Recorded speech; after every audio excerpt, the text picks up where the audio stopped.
په ارادو د اسمان څوک پوهیږي څوک هم نه په ارادو د اسمان څوک پوهیږي څوک هم نه په فیصلو د رحمان څوک پوهیږي څوک هم نه چې د جانان په اوږه لاس واچوي څه دې خیال دی چې د جانان په اوږه لاس واچوي څه دې خیال دی په داسې حال کې په ځان څوک پوهیږي څوک هم نه پتا ډاډه ومه د مخ کرښې مې تا لوستې شوې پتا ډاډه ومه د مخ کرښې مې تا لوستې شوې نور مې د مخ په بیان څوک پوهیږي څوک هم نه د ژوندون یو اړخ خو نه دی چې تفسیر یې کما د ژوندون یو اړخ خو نه دی چې تفسیر یې کما په ګڼړخیز عنوان څوک پوهیږي څوک هم نه دغه دردونه خو زمونږ په نصیب لیکلي دغه دردونه خو زمونږ په نصیب لیکلي زما او ستا په ارمان څوک پوهیږي څوک هم نه هر څوک پنکار دی د ستم په هنر ښه پوهه دی هر څوک پنکار دی د ستم په هنر ښه پوهه دی خو په هنر د احسان څوک پوهیږي څوک هم نه د ځان نه سوال کوم او ځان له جواب هم ورکوم د ځان نه سوال کوم او ځان له جواب هم ورکوم بل مې په درد هغه شان څوک پوهیږي څوک هم نه خلق خو پرېږده چې په مونږ پسې پچموزې کوي خلق خو پرېږده چې په مونږ پسې پچموزې کوي یا زړه زمونږ په خفګان څوک پوهیږي څوک هم نه شاهده هر څوک په خپل ځان کې یو تضاد لري شاهده هر څوک په خپل ځان کې یو تضاد لري د چا په دین او ایمان څوک پوهیږي څوک هم نه ډیرو ګرانو خوږو قدرمنو السلام علیکم غږ دا وخت تاسو اورئ د سنو اف ام ریډیو نیټورک 89.4 او زه ستاسو کوربه شاهد علي شاهد یم زما له خوا مینه ومنئ سلامونه ومنئ محبتونه نیکې هیلې او احترامات باور لرم خوشحاله به یې تېرې شپې ورځې به مو ښې تېرې شوې وي د ډېرو خوشحالو سره به تېرې شوې وي او الله دې وکړي چې ستاسو د ژوند راتلونکې لمحې راتلونکې وختونه هم ښکلي وي مزېدار وي حسین وي دا وخت پروګرام چې موږ تاسو لپاره کوم راوړی دی دغه پروګرام د لفظونو کې عکسونه او دا پروګرام زه هر هفته په دې شپه راوړم ستاسو لپاره تاسو ورته انتظار کوئ زه په دغه وجه زه راځم چې په دغه پروګرام کې ناول وي او ناول تاسو ډېر انتظار وي باور لرم په دې چې نن به هم تاسو انتظار کړی وي او تاسو به ذهن کې به دا هم راغلی وي چې دا خو لږ غونته کې وخت تېر هم شو خو نه بس کله کله خامخا څه نه څه وجه راځي لیټ کېدل به پکې کله کله وي خو به هر حال بیا هم راغلم پروګرام مې ستاسو دپاره راوړو دا پروګرام چې دی نور حکیم صاحب زما سره دی زمونږ پروډوسر دی زما غږ زما آواز تر تاسو پورې رسوي دغه زموږ تکنیکي همکار هم دی مننه ورته وایو ستاسو مینه تر ما پورې راوړي او موږ ته چې دا وخت کم ملګري انتظار کوي د فیسبوک د لارې کم ملګري دي د ریډیو ملګري دي نو ریډیو خو موږ دا وخت بالکل اورېدی شي په سنو اف ام 89.4 او 96 باندې او د فیسبوک درک چې دی هغه زموږ سنو پښتونخوا دی دغه پیج په دغه درک باندې تاسو مونږ بالکل دا وخت ولټوي نو مونږ نیغ په نیغه لیدلی هم شي کتلی شي اورېدلی شي او د نورو ملګرو سره هم شیر کولی شي زموږ د ټلیفون لیکه د تاسو په راځي 5254 خو د ناول د برخې نه پس د ناول شپږ برخې ما شریکې کړي دي نن به اومه برخه شریکوم تېره شوه دغه ناول چې دی نو پرویز شیخ لیکلی دی او د دې ناول نوم دی ورکې لارې ما په شپږمه برخه کې چې څه ویلي و د هغې مختصرا حال تاسو ته وایم نو بیا به اومې برخې ته ځم شپږمه برخه کې دغه خبره ما کړې وه چې ګلپري ته خپل وروڼو دمکي را لېږلی وه چې یاره ته به که په کار پسې ووتې مونږ په لارو کوڅو کې ولیدې نو خپې به درله ماتې کړو خو جانه بیا ولر تسلي ورکړه ورته وویل چې زه به ستا تپوس کوم غم مه کوه هېڅوک هم تا ته څه نشي ویلی وروڼو ته یې ورله دمکي ولېږله او دې ته ویل چې خپله مزدوري کوه بیا بهرحال وروڼه خو د هغې چې دی نو خاموشه خو چې کله یو شیردل خان ته د ده په کلي کې یو کس پیغور ورکړه چې یاره خپله خور د بېجله به ګرځي هغه نشي کنټرول کولی په کور کې نشي کېنولی نو دې لارې وله څارله او هغه یې ووهله بېهوشه یې کړله په لاره کې یې راګیره کړله چېرته یې ولیدله چې کپړې مپړې هغې خرڅې کړې مزدوري یې وکړه کور ته تله نو بس دې ورته چېرته په یو ځای کې و او بېهوشه یې کړه او بیا د هغې نه پس یې ترېنه ټولې د هغه ورځې پیسې هم یوړې، د غوږونو نه یې والا والۍ هم وویستې او څومره پیسې چې ورسره وې ټولې یوړې، په وینو کې رنګ بنګ پرېښوده. خلکو وپېژنده چې یاره د ورور خدای خور ده، خو په منځ کې څوک ځکه نه ورتلل چې د ورور او خور فیصله وه. بهرحال خلکو اوچته کړه او د جانۍ بیا کور ته یوړه. د هغې نه پس چې دی نو بیا جانۍ بیا خیرې کولې، ازار یې کوه. دا په هوش کې راغله او دې ته یې وویل چې یاره دا چا؟ دې ورته وویل چې یاره ما ته خو پته نشته، زه خیرې مه کوه، ما ته خو خپل قاتل نه دی معلوم، زه نه یم معلوم خپل چې یاره ما سره چا دا ظلم وکړه، ما ته خپل مجرم نه دی معلوم. هغې ته یې ځان چې دی نو خاموشه کړه. بهرحال دغه مرحله هم تېره شوه. د هغې نه پس بیا دا کله ټیک شوه، زخمونه مخمونه یې ورغلل، دی به بیا په کور کې کپړې خرڅولې، بازار ته به نه وتله، خو د پولیو د ډیوټۍ دپاره به په هفته کې به یوه ورځ ونه د هغې دپاره به تله، خو جانۍ بیا د ځان سره بوتله د یارې د وجې نه چې دا به د خپلو وروڼو نه یارېده. او دی به ځان په بورکه کې رانغښتلې و، چا به پېژندلم نه. یو ځل یې ډیوټي کوله چې د پولیس والا چې دې سره کوم نو هغه چېرته په یو هوټل کې چای څښله، دا جانۍ بیا دا په یو بورکه کې یو کور ته ننوتلې چې د موټرسایکل نه باندې یو 2 کسان راغله او د شان یې په دې باندې فایر وکړه. جانۍ بیا او دواړه ګلپري دواړه لګېدله، خو جانۍ بیا په ځای لتې وټکولې، دواړه په ګاډو کې واچولې شو، ګلپري کې جولټۍ ته یوړی شو. جانۍ بیا چې دی نو هغه بس هغې ساه ورکړه. د هغې نه پس بیا کله چې پولیس والا د کلي د ملک حجرې ته راغلله، هغې ورته وویل چې یاره دا خپل وروڼو د دې وروڼو دا بله ورځ والې وه، بېهوشه کړې وه، زخمي کړې وه. هغې وله غرور شیردل خان ونیسه او هغه په ځان باندې چې دی نو د ډېرو والو ټکولو د وجې نه په ځان ووایي چې یو دا ما کړی دی، او ځان سره نور څلور واړه وروڼه نور هم یاد کړه چې په دې کې را سره هغې هم شریک دي. بهرحال ګلپري ته چې پته ولګېده نو پولیس ته کله بیا بیان اخیسته نو هغې ورته ما ته خپل پته نه لګي، زه نه پېژنم خپل مجرم. دې ورته یې کتل پېژنم نه، خو زه هغې خپل اقبال جرم په خپله کړی دی. د جانۍ بیا د قتل دعوه یم چې دی نو په ځان په هغه اعتراف یم کړی. دې نه پس بیا چې دی نو چې کله دا د هسپتال نه بیا راغله او دا په دا هوش کې شوه او د دې علاج ملاجو شو او دې خپل کور ته راغله، د دې په کټ کې د جانۍ بیا په وینو سره بورکولې، د هغې ته خفه شوه، ویې ژړل، خو کور یې لوټ شوی و، دوکان یې هم تاله شوی و، سامان ته ټول وړلی شوی و. دا ډېره زیاته خفه شوه چې زما دوکان خو برباد شو، زه به اوس څه کوم، کور مې هم تاله شو، جانۍ بیا مړه شوه. کومې پیسې چې به دې په خزانه کې بچ کولې او جمع کولې، هغه خزانه هم په غولي کې تس نس ماته پرته وه، پیسې ترې وړلې شوې وې. دا د کور نه ډېره مایوسه او خفه ووته چې چېرته به زه ځمه، ځکه چې کور کې خو څه نه و.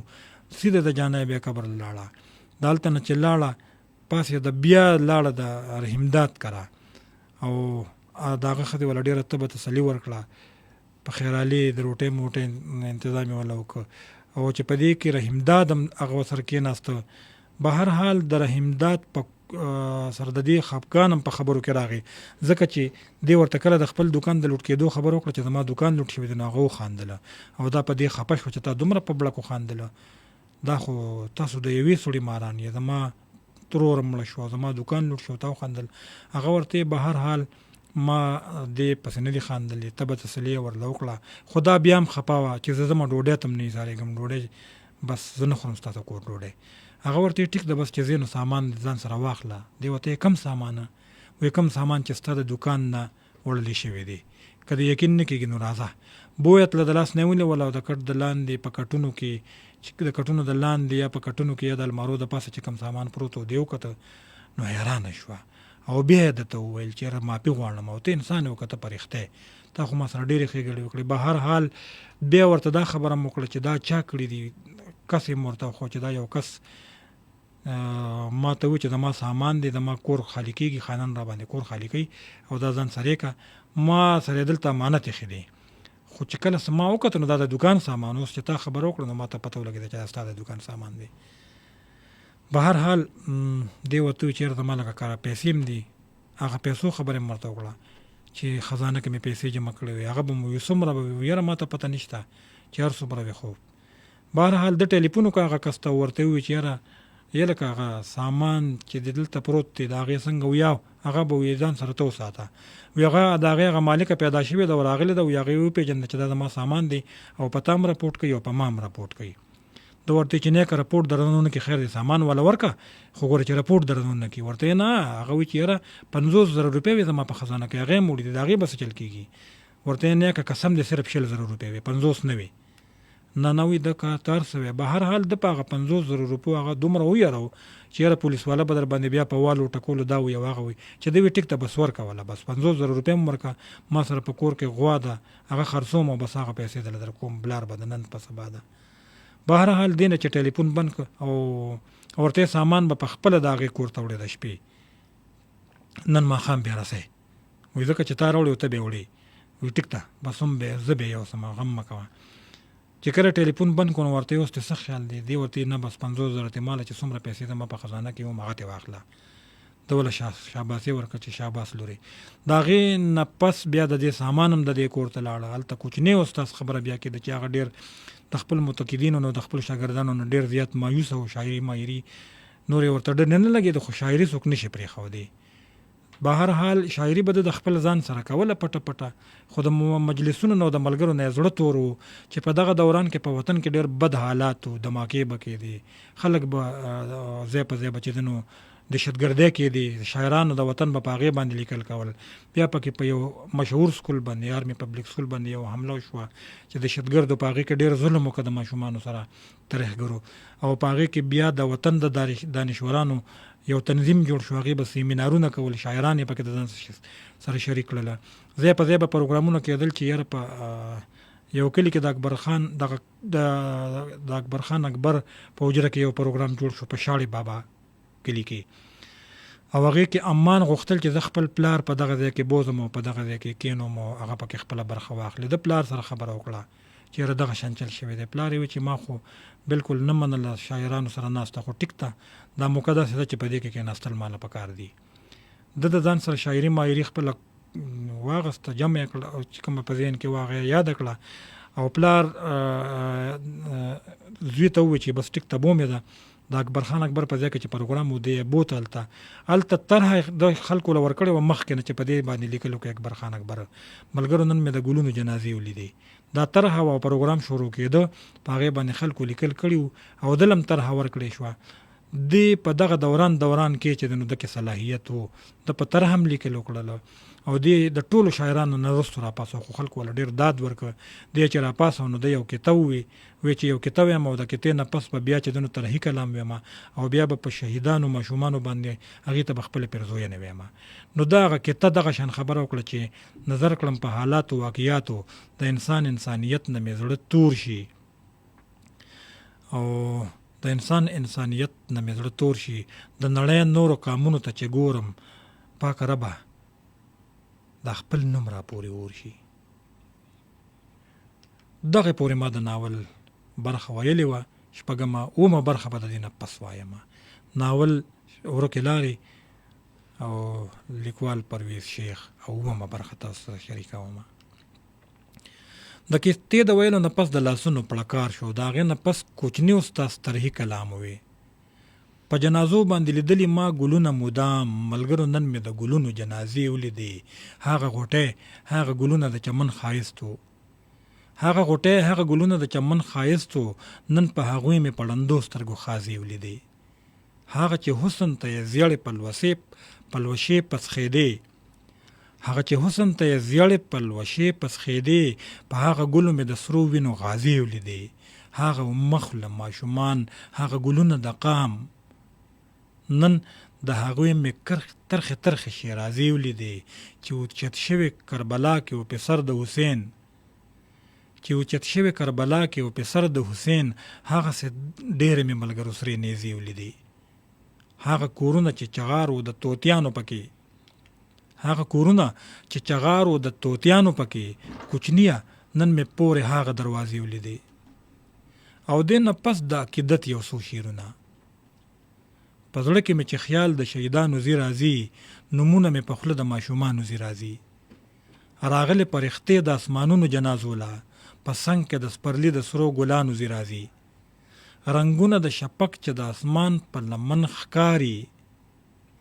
رنګونه د شفق چې د اسمان په لمن ښکاري سرخی په مخ پرتې د شهیدانو زی راځي کوچنیه خپل شیرونه ورته واړه هدیه کړه کوچنیه خپل شعرونه ورته واړه هدیه کړه.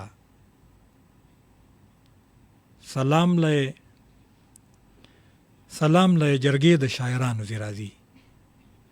په دغه محفل کې د شهیدانو مور پلار او خپلوان هم ناستو. دغه ماشومانو چې کوم شهیدان شوي د هغه په شیرین کلام او خوږ ترنم باندې د ټولو سترګې سرې وې او په چغو یې جړل.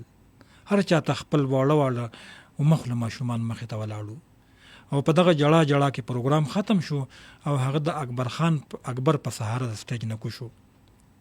ټول سامعین او ناظرین د هغه د کلام او د هغه د आवाज نه دومره متاثره شوي وو چې د هغه سلام د هغه لیدو له به ورتلل او د هغه لاسونه به یې ښکلول. د چایو پروګرام شوی وو.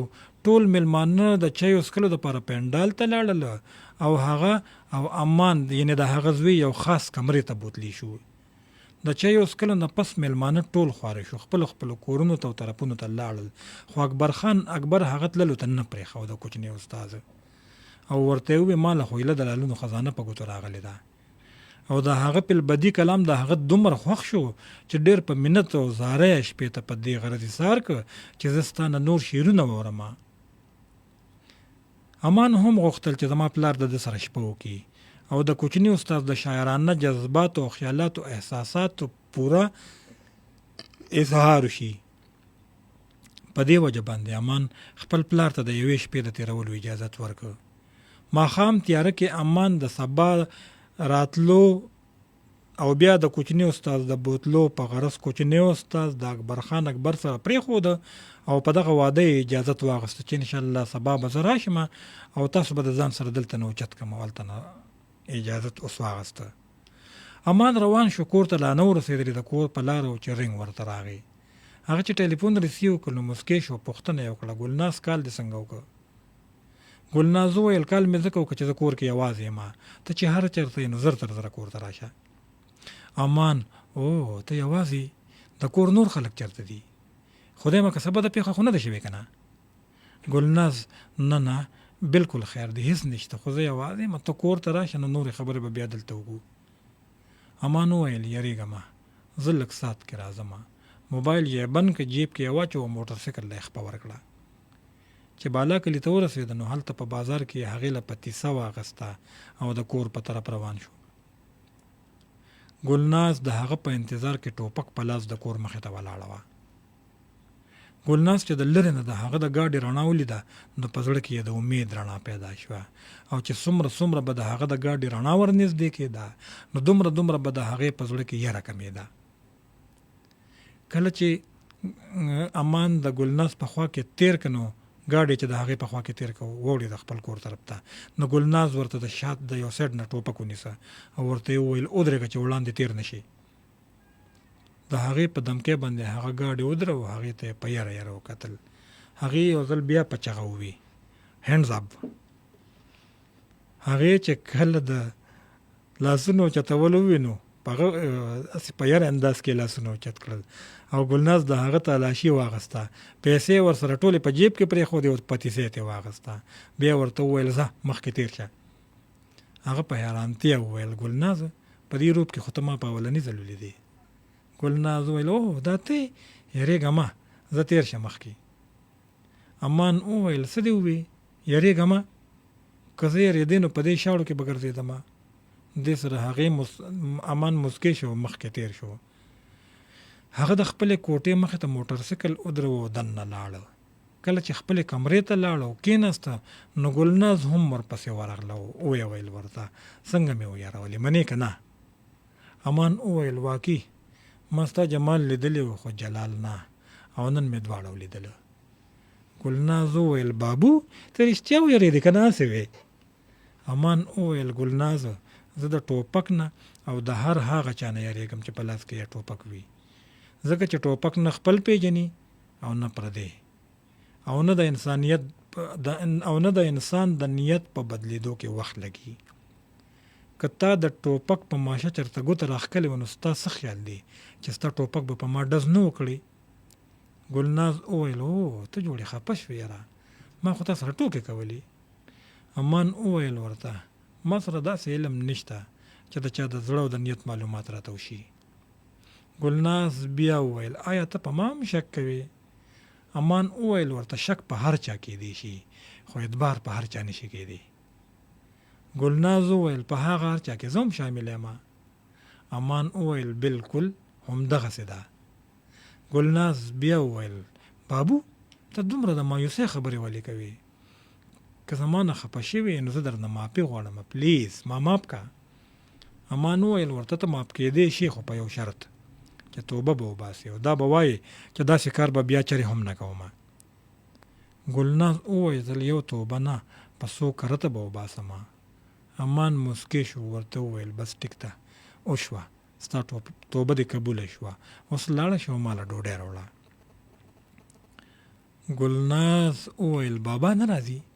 امان ورته وویل نه هغه د چا مېلمه دی. ګلناز بیا وویل او ته؟ امان وویل زه ستا مېلمه یم په مسکا سره. دې سره دواړه خاندي او ګلناز په مسکا مسکا کور ته روانه شي. یوه شیبه پس راشي ډوډۍ راوړي، درې خوړه کړي او هغه ته ووایي راځه مېلمه ډوډۍ تیاره ده. امان مسکی شو، ورته یې وویل چې ډوډۍ تیاره ده نو زه هم تیار یم. امان پاسې د بهر ته د لاس وینځلو دپاره لاړه، لاسونه یې ووینځل او هغې سره ډوډۍ ته کېناسته. په ژوند کې په لومبني ځل دواړه په یوه پینډه کینی، په یو تالي خوراک کوي، په یو درستخان په خوند خوند خوري هم او خبرې هم کوي. د ډوډۍ د خوراک نه پس امان هغې ته په مینه مینه ګوري او وایي هغې ته په ټول جوړ کې میله نن په مړه ګېډه او په مینه ډوډۍ وخوړه. ګلناز وویل ورته دغه حال زما هم دی او ډېر خوند دی وکړه، یقین وکړه، او د دې وجه شاید دا وي چې په دې کې زمونږ مینه ګډه شوې وي. امان وویل کاش چې زمونږ دا وقتي رفاقت په دایمي محبت کې بدل شي. ګلناز پر لاپروایه سره وویل هغه وخت لرې نه دی خو ته لرې. امان وویل زه چېرته لرې یم، زه خو بلکل ستا په خوا کې یم. ګلناز مسکی شو او وویل چې زما په خوا کې نه بلکې زما په زړه کې ناست دی خو بیا هم لرې. امان وویل ستا په منطق زه پوهه نه شوم. ګلناز وویل تش په ناسته هېڅ نه کېږي او دا هر څه به او که تشه ناسته وي نو دا هر څه به داسې تیر شي لکه تیر وخت چې څنګه تیر شو. امان وویل زه هېڅ نشم کولی ګلناز، هر څه چې کوي نو ستا مور او پلار به یې کوي. زمونږ د قسمتونو فیصله ستا د مور او پلار په خوله کې ده. ګلناز یو لویه ساه اخلي او هغه ته وایي زه چې کور ته ځو، د ژمي لویه شپه ده او دا شپه به هلته په خبرو کې تېره کړو. امان هغې ته په حیرانتیا ګوري، وایي ورته کور ته؟ ګلناز امان ته وایي حیران ولې شوې؟ زمونږ کور ستا دپاره څه پردي خو نه دی. امان وویل ستا خبره صحیح ده خو دلته ولې نه؟ زه ته خپل کور ته لاړه شه، هلته پرېوځه زه به دلته سملمه. ګلناز وویل دلته به ته یوازې او هلته به زه یوازې یم. امان وویل زما فکر مه کوه، زما دپاره داسې نوې خبره نه ده، د دې سره زه د مودو نه بلد یم. ګلناز وویل چې زه ستا فکر ونه کړم او ته زما فکر ونه کړې نو زمونږ فکر به څوک کوي؟ امان وویل ورته ستا خبره ټیک ده خو په هلته املاسته ما ته ښه خبره نه ښکاري، مناسبه یې نه ګڼم، خپل غیرت اجازت نه راکوي. ګلناز د هغه په سترګو کې سترګې اچوي ووایي زه یریږم بابو، په تا هم یریږم او په خپل ځان هم یریږم. داسې معلومیږي چې هغه مخکې څه ویل غواړي خو نوره خبره ونه کړی شي او چپ شي. امان د هغې د ډاډګیرنې دپاره هغې ته وایي هېڅ هم نشته یاره، ځان پسې وربند که او ښه بېغمه وده شه. ګلناز د هغه نه سترګې اړوي ووایي ورته ستا د مشورې ډېره مننه. لوښي یې راغونډ کړه او په تیزۍ سره بهر ووته. په تلو کې ورته هغه په مسکا وایي امان ولې مرور شوې؟ ګلناز ته مخ واړوي او هېڅ جواب ولا ورنه کوي. د ګلناز د تلو نه پس امان د خپلې کمرې دروازه پورې کړي، لاټین مړ کړي، په خپله بستره کې سملي او د هغې مطابق سوچونه کوي. په دغه سوچونو کې د هغه دا خبره په خیال کې راغله هغه واقع چې یاره یوازې ده او که هغې ته د تحفظ ضرورت وي نو بیا مال هلته تلل پکار دي. خو زر یې د خپل خیال تردید په خپله وکړو، د ځان سره یې وویل هغه یوې نامحرمې پیغلې حسینې پیغلې سره په یوه کوټه کې یوازې څنګه پاتې شم؟ بالکل مناسبه نه ده. که فرض که داسې ما وکړله او د چا په نظر کې راغلو، نو دا خبره د دواړو دپاره د بدنامۍ باعث جوړېدی شي. او بله دا چې اسلام هم موږ له دا اجازت نه راکوي. او که داسې وشو نو د هیڅ چا سره به هم د سترګو لګېدو قابل پاتې نشم. د هغه په زړه او ذهن کې مختلف خیالونه راتلل او په مختلفو لارو تلل. په دغه کرلو ریبلو کې د هغه سترګې ورغلې او ایله د هغه سترګې ورغلې نه وې چې په خوب کې ورته داسې محسوسه شوه چې څوک وسله په لاس د هغه کوټې ته رادننه شو. د هغه په سینه یې د ټوپک شپېله ایښې ده او درنګ ساعت له په ماشه ګوته راکاږي. په دې کې ناګهانه یو ډز شو. د ډز د اواز سره هغه ویښ شو، په کټ کې نیغ کېناسته. په کوټه کې اګر چې تیاره وه، خو د ور په چودو کې د سپوږمۍ رڼا کوټې ته راننوته نری نری. په دغه تته رڼا کې هغه یو خوا بل خوا وکتل، خو هیڅ یې هم په نظر رانغله. هغه د الله تعالی شکر ادا کړ چې د امان د خوب تعبیر غلط وخته. امان بیا په خپل کټ کې ډډه واچوله، خو سترګې یې په ور او غوږونه یې د بهر په ښکالو لګېدلي وو. یو شیبه پس هغه خپلې کوټې طرف ته د چا د راتلو درنه ښکالو واورېده. د هغه زړه په نرو ډکو بانډه و او د بهر ښکالو سره دومره درزېده چې د هغه په سینه کې نه حسارېده. په هغه د یرې ترهې یو داسې سام خور و چې د هغه ټول اعصابي نظام یې شل کړی او معطل کړی و.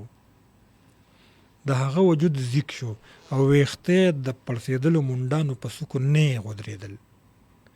دې سره په هغه د یر یوه داسې چپه راغله چې رپېدل پرې ولګېدله. د هغه په رګونو کې وینه په ټپه ودرېده او شونډې یې لکه د خزان وهلو پاڼو اوچې او سپورې شوې او په یخه یخنۍ کې پې یخه خوله راماته شوه. د هغه ساه په داسې شور او زور سره د هغه په وجود کې تله، د هغه په سینه کې تله راتله لکه د میراتون لیس اتلیټ.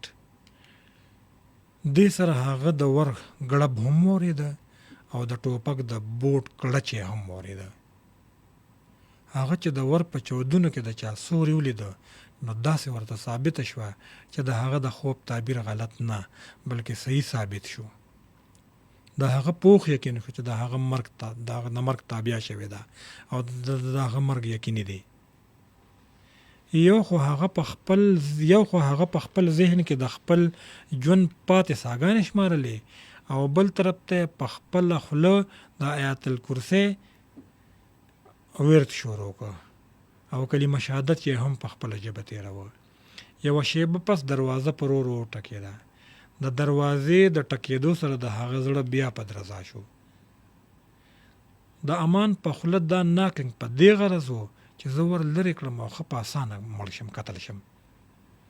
2 ځله دغه ناکنګ په مزه وشو، خو هغه ویښ ځان داسې وده کړی و چې د تندر ګړز هم نشو ویښولی.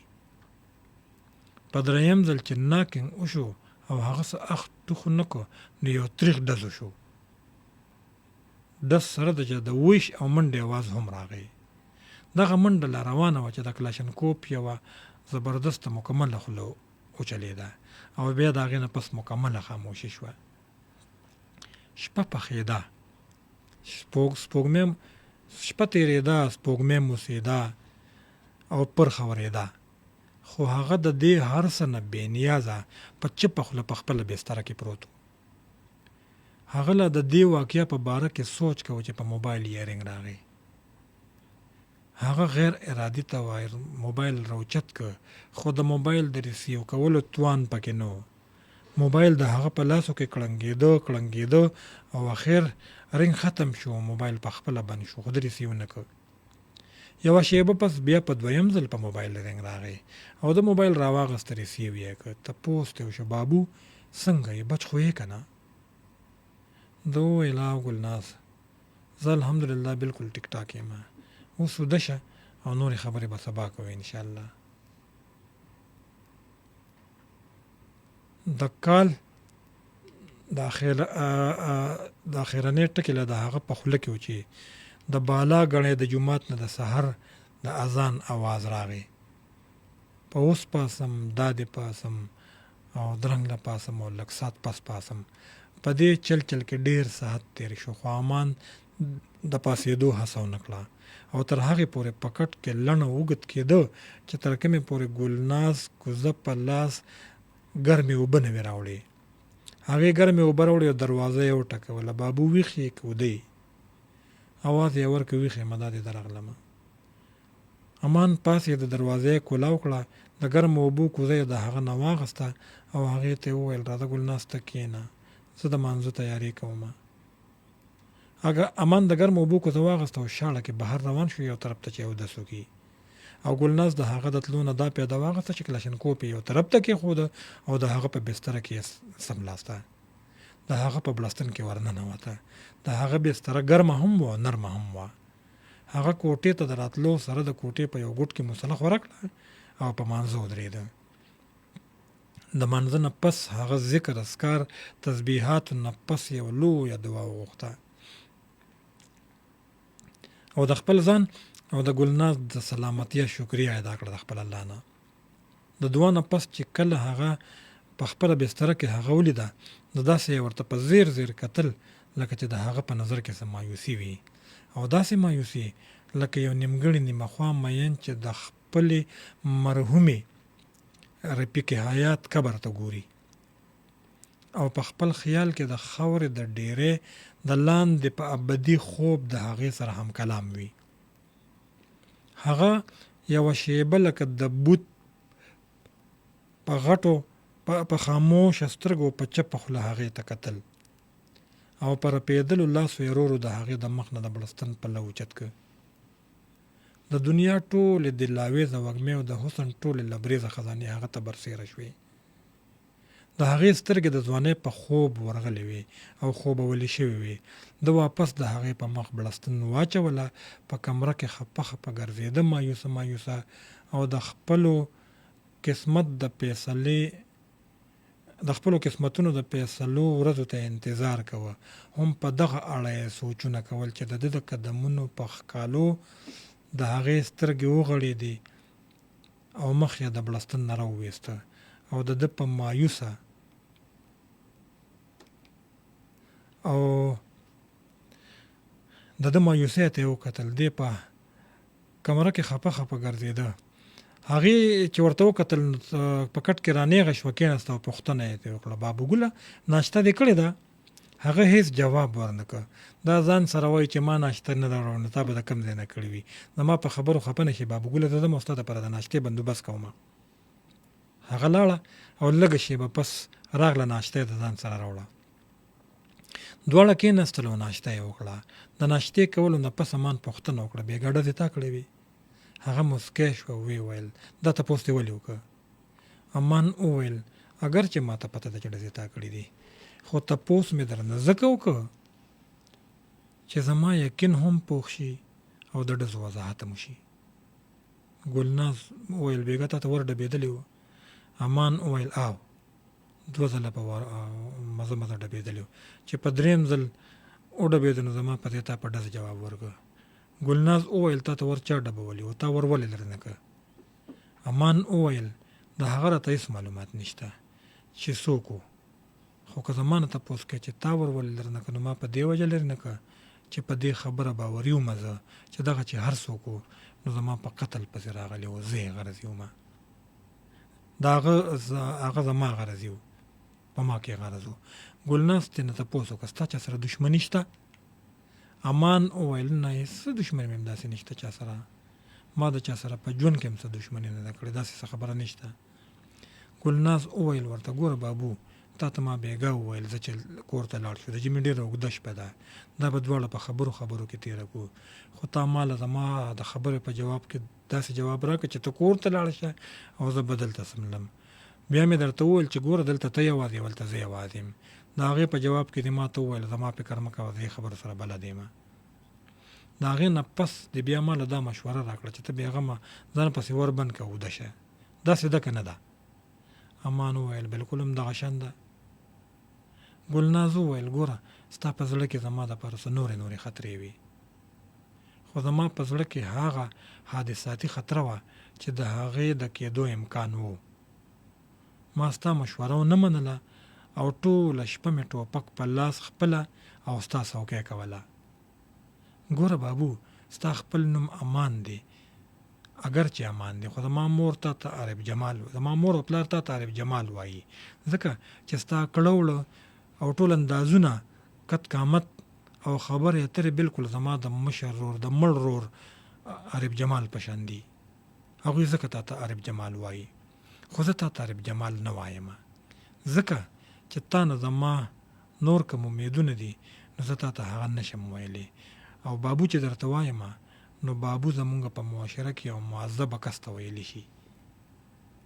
ستا د راتلو نه څه موده وړاندې زما مشر رور عربي جمال د تربورانو په دشمنۍ کې مړ شو او ځوانه چنغاله ترې نه پاتې شوه. اوس هغه چنغاله چې ده نو هغه زما د کشر رور علي رحمان په نامه ناسته ده او زمونږ دښمني لا ختمه نه ده. اگر چې مشران د روغې جوړې کوشش کوي خو لا تر اوسه د روغې جوړې هېڅ امکان نشته دی. کله نه چې ته دلته راغلی نو زمونږ تربوران چې دي نو هغه ته د شک په نظر ګوري، او بیا د کله نه چې ته ما اسکول ته په موټر سایکل بوځې راولې نو د هغوی دغه شک چې ونه هغه په یقین کې بدل شوی دی.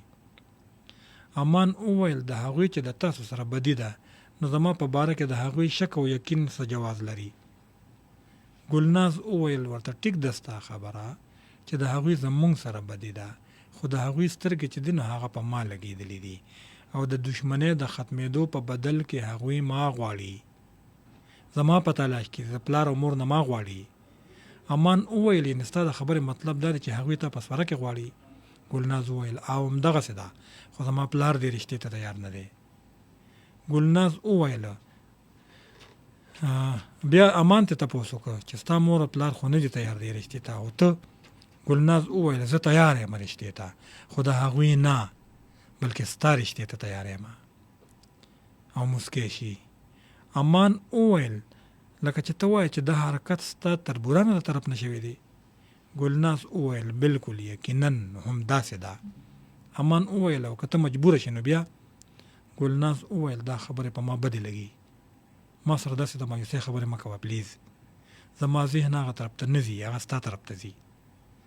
امان وویل آیا زه دومره خوش قسمته کېدی شمه؟ یقین خو نه لرم، په خپل قسمت مې دومره باور نشته. ګلناز وویل چې داسې نه وي نو بله څه خبره به هم په ژوند کې نه راځي او رښتیا یو زیری مې در باندې. امان وویل څه زیر داسې شي؟ ګلناز وویل مور پلار مې ترور کره تللی دي، هغوی به د ځان سره اخلي او زمونږ د واده دپاره کالي پترې او جامې جوړې سوداګانې کوي. امان مسکی شو، بیا خو د ډېر مبارک شو، په دې خوشحالۍ کې به څه خواږه راکوي. ګلناز وویل ورته زما او ستا د ژوند وختونه چې شریک شي د دې نه زیات خواږه به لا نور څه وي لیونیه، یا زه تاله درکمه. امان ورته وویل نورې خبرې پرېږده، ناوخته کېږي، د سکول تیاری کوه، شابه ناوخته دی، په ما هم د ډیوټۍ ناوخته کېږي. ګلناز ورته وویل تا ته پته نشته چې پرون مونږ د امتحان د تیاری دپاره پرې شوي یو، چوټي ده، پریپریشن دی. امان وویل نه ته خو ماته په دې باره کې څه خبره نه ده کړې. ګلناز وویل ورته چې د ویلو موقع راغله نو دا دې ومې وي درته، او بله دا چې کورم خو چې دی که نه کورم څارل غواړي او ګډې بیزي دی هغه هم څرول غواړي، د امتحان تیاری هم کول غواړي. امان وویل دا څه دومره مشکل نه ده، ګډې بیزي په دې شاړه کې پرېږده چې سریږي، ته په دې موړه کښېنه، کتاب په لاس د خپل امتحان تیاری به دې هم کېږي او د کورس څارنه به هم کېږي، درې واړه کارونه په یو وخت کېږي. بالکل زما د راتلو پورې کښېنه او خپل کار کوه، زه چې مازدیګر راشم نو انشاءالله د سکول په کار کې به در سره څه ناڅه مدد وکړم. اوس ما له اجازت راکړه چې زه ځم او ډیوټۍ له ځم ناوخته کېږي. ګلناز وویل ورته ډیوټۍ له لاړ شه خو لږ وختي راشه، کور خوښ دی. امان وویل ډېره ښه ده زه لاړم، سلام علیکم. اجازت یې واغسته، دا خدای په معنی وشو. امان چې خپله ډیوټي وکړه نو بیا په پلار پسې لاړه چې هغه کور ته راولي. هغه هم لکه چې د خپل زوی په انتظار کې ناست و اکبر خان اکبر د هغه ډېره شکریا ادا کړه، په خوشحالۍ رخصت کړ. هغه چې مازدیګر کور ته ورسېده نو د ګلناز مور پلار هم راغلی وو او د ځان سره یې سودا هم راوړې وه. او دغسې په سبا چې امان د معمول مطابق ډیوټۍ له لاړه نو فقیر بابا کوچني استاد سره ټوله ورځ تېره کړه، ورځ یې ورسره تېره کړه، ټوله خبره یې ورسره وکړه. دې نه وروسته به ګلناز د لرې لرې نه د هغه د لیدو دپاره تا نه کول، خو د هغه سره نه میلاوېده ځکه چې شرمېده به ترې نه. البته د SMS او د کال په ذریعه به یې ورسره خبرې اترې کولې کېدې به. ویل کېږي چې د مظلوم آه چې دی نو د عرش مولا ته رسي او د هغه جړا او فریاد اورېدل کېږي. دا خبره د ګلپري په باره کې بالکل صحیح ده. هغه د خپل ورونو په باره کې بې عزته شوه، بل د هغې په محنت د هغې اغوستلې شوې جامه کپړه د هغې رونداریانو ورونو په خپلو کې تقسیم کړله او هغه په اغوستو جامو کې د 202 خپې د جانه بیا په کور دیره شوه. هغې په خپل محنت او مزدورۍ باندې صرف خپل ځان نه پاله بلکې خپل ترور او انځرګل یې هم پاله. هغه په پیغور ووهلې شوه، سپکه شوه او بهر ته د نوتو دمکې ورکړې شوه. خو د هغې رونو د هغې په باره کې چرې هم دا سوچ نه کوه که چرې هغه محنت نه کوي نو دغه ژوندی ساه به څه خوري او څنګه به ژوندی پاتې کېږي. هغوی د هغې په بهر ګرځېدو غیرت کوه خو د هغې په نهره لوږه او لوس وجود یې غیرت نه کوه. هغه ووهلې شوه، وټکولې شوه او زخمی شوه، خو نه یې ویش وکړه او نه یې مشر کشر ته ګیله وکړه او نه یې د هغوی په باره کې پولیسوالو ته راپورټ ورکړ. دغه ټول ظلمونه کم چې به هغې سره کېدله د هغې په اوږو ناستو پرښتو لیکل او وخت په وخت به دغه ریپورټونه بره د الله دربار ته رسېدل. نتیجه دا شوه چې د هغوی ټول په یو داسې قتل کې راګیر شو هغه رونه د دې چې نه یې کړی و او نه ترې نه خبر و، خو د ډنډې په زور ټولو په خپله خوله د دغه جرم اعتراف وکړو، په خپل ځان یې ومنه، اقبالي جرم یې وکړ. د ګلپري د رونداریانو او خپلو خپلوانو لخوا د روغې جوړې جرګې تلې راتلې د ګلپري په کور ته، ګلپري ته به کېناستې، زارۍ او مینت به یې کولې. هغه د خپل ځان روغې ته تیاره وه خو د جانې بیا روغې ته نه وه تیاره ځکه چې د جانې بیا زوی چې دی انځرګل هغه ژوندی و او دغه روغه د هغه د اجازت نه بغیر نه شرعن کېدی شوه او نه قانونن کېدی شوه. د ګلپري روندارې او خپلوان د انځرګل راتلو ته د راضینامې په امید سترګې په لار و چې هغه راشي نو راضینامه به کېږي. دا تمه ورله ګلپري ورکړې وه. یو خوا د مقدمو او د وکیلانو خرچې وي، بل خوا د هغوی د خوراک سکاک مسلې وې. ده د ګلپري د رونو او د رونداریانو د کور خبره ده. په لږې ورځې کې د هغې رونداریانې دومره تنګ دسته شوې چې د پولیا پړک ته کېناستې. د ګلپري روندارې او بال بج د هغې سویمه په سویمه به راتلې او خپله جړه پر یاد به ګلپري ته کول. هغې چې به کله د دغه خپلو رونداریانو ورویرونو بدو حالاتو ته کتل او د هغې سخت ژوند ته به یې کتل نو نیمه ورته نه پاتې کېده. اگر چې امداد به یې ورسره هم کوه خو هغه د چا خبره چې د خدای وږي به خدای مړی. بله دا ده چې دا ګلپري هم دومره وس نه و چې په خپله مزدورۍ کې د 5 وروڼو ښځې او د هغوی یوه په جبال بچو ساتي. یوه ورځ هغه په خپل کور کې ناسته وه او د هغوی د بدحالۍ په هکله یې سوچ کوه چې د هغوی د کوڅې ور وډبېده. قدرمنو بالکل دغه د ناول 8مه برخه وه چې ما تاسو سره شریکه کړه. په دغه ناول کې انشاءالله چې وخت په وخت ډېر بدلونونه ډېر خواږه پیدا کېږي.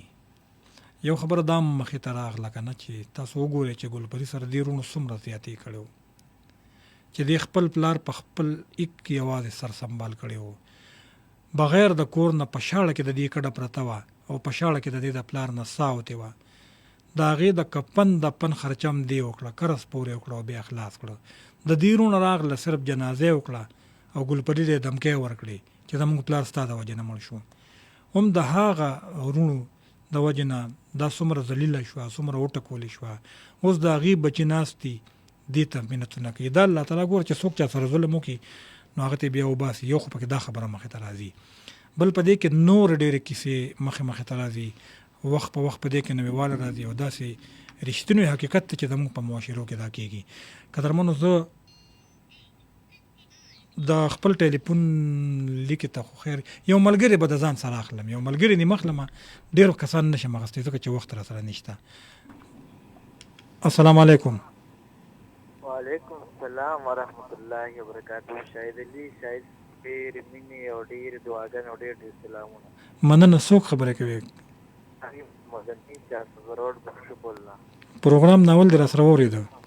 بالکل پروګرام مې واورېده. ډېر زیات دا چې کوم د تکلیفاتو خبرې پکې تېرې شي، کم دا ښې خبرې پکې تېرې شوې، نو بس دې کې خو ګورې ډېر لوی سبق هم پروت دی.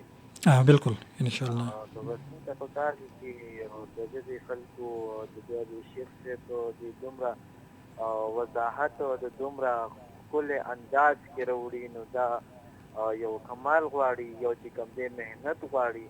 او بل که تاسو راځئ او دلته کې موږ ته بیا ووایې نو د دا هم ګورې چې کوم دی محنت غواړي، خواري غواړي، په یو الفاظ باندې سوچ پکار دی چې دا څنګه راغلی چې هغه شان دی دا شي. نو بس الله دې راته مه خرابوه. ستا خو د پروګرام د ډېر وخت نه اورم دا چې کوم شروعات شوی دی روکې لارې، نو د دې ناول شروعات نه اورم او زه یم چې بس برخې هم چې دومره نه یې پاتې شم چې ختمېدو کې انشاءالله. انشاءالله زه بس الله دې قدرمن که بس نور حکیم صاحب ته ډېرې دعاګانې او سلامونه او نو چې زما څومره اورېدونکي اوازونه ټول ته سلامونه. ډېره مننه. کور دې ودان. قدرمنو، بالکل دغه زموږ سره بل یو ملګری والی نور وخت. السلام علیکم. وعلیکم السلام. جی په خیر علي پروګرام کې شهید علي صاحب انور خان یم در ادم خیل نه. جی څنګه علي؟ خیر دی؟ خیر دی. ډېره غور سره مو اورېده او ډېر خوند او رنګ یې راپرېښی دی کیسې. خو زما د یو ځای کې شک راغی یا پې زه پوه نه شوم چې دا دغه په سواره کې دا څنګه غواړي؟ رور خو د دې مړ شوی دی. رور د دې مړ شوی دی، خو د تربورانو نه هم 2 کسان مړ شوي دي. د دې یو رور مړ شوی دی او د تربورانو نه 2 کسان مړ شوي دي. د دې رور 2 کسان ویشتي و که نه، او د دې رور پکې هم مړ شوي دي. نو د یو قتل په بدل کې خو د دې رور شو، خو د بل قتل په بدل کې دا غواړي. بالکل. او نور د دغه بلې خور په باره کې به ده ووایم که نه ټول مسلمانانو ته وایي چې مه کوه په ما چرې وبشي پته. بالکل. نو ګلپري خپلو نیکو او خپلو خاموشو لکه هغه خپل دادونه ولا الله، هغه خپل قصاصونه ولا الله خلي او خلک ټول په ګریب کې راله کورونه دي که ورنداري دي. او دا لکه همدا کم دغه چې ما وکړو که نه دا متل غونډه کې دی چې مه کوه په ما چرې وبشي پتا. نو دا ټول مسلمانانو دپاره بس دا خبره ډېره ده چې په بل مه کوئ، تا باندې به دې خامخا به کېږي. وخت لږ دی. ډېره مننه او نورالحکیم باندې سلامونه چې هر ځای کې وي او که در سره وي. مننه. ستاسو سلام مو تر ورسېدو. ډېره مننه.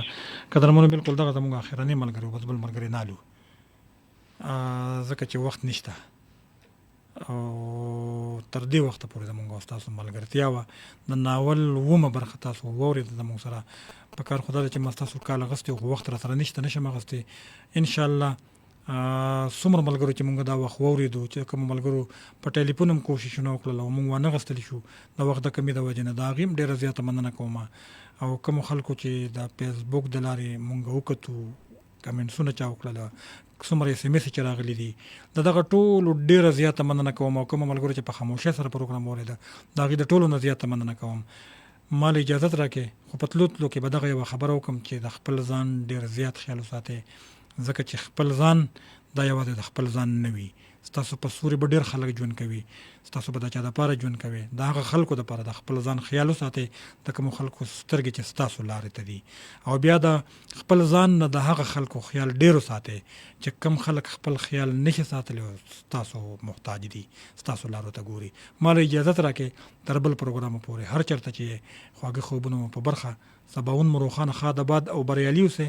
د لوی الله په امان.